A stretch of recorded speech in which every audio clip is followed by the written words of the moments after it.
Guys, for today's video, andito ako guys sa aming terrace.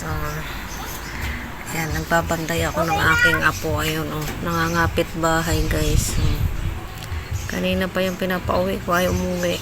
Nakita ng nakahanap ng kalaro. Bagong kalaro. Doon kasi sa kanila, walang kalaro. Ayan. Ayan. Iniwanan na ng kalaro nandun sa loob. Nanonood na ng TV. Ayan.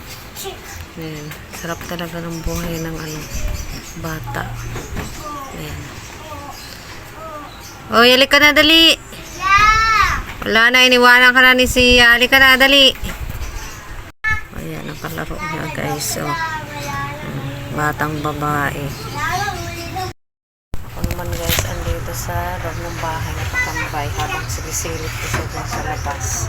Kasi nga yung anak ko, yung daddy niyan tulog at night shift. Kapag pumapunta kami ng palengke, ayaw sumama. Tara na kay Nard, punta tayong palengke. Dali, bilihan natin ng yung pan. Bibili tayo ng sahog ng ulam. Yakagin natin guys, palengke. Yan yung apo ko, iisa lang yung apo ko. Sa edad na 45 years old. Halika na, dali. Ayaw eh. Dali na, ayaw daw. Ayaw, Ano si Papa? Dali na, halika na, punta tayo sa palengke. Dali, bibili tayo ng ulam. Dali. Oy! Halika na. Ayaw sumama. Halika na, dali. Nakahanap ng bagong kalaro. Punta ako ng palengke, bibili ng ulam.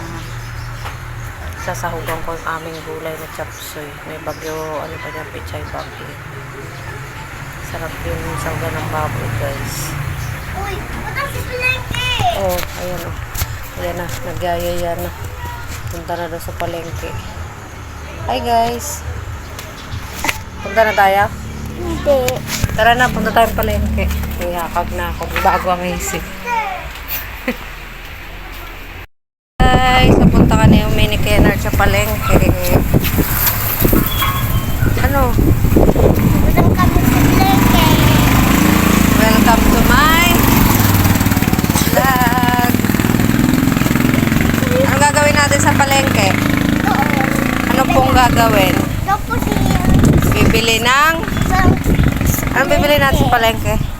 doon sa palengke na sa may ulam. Natanong ko guys.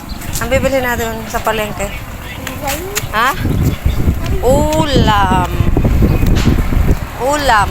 Tadadaan na.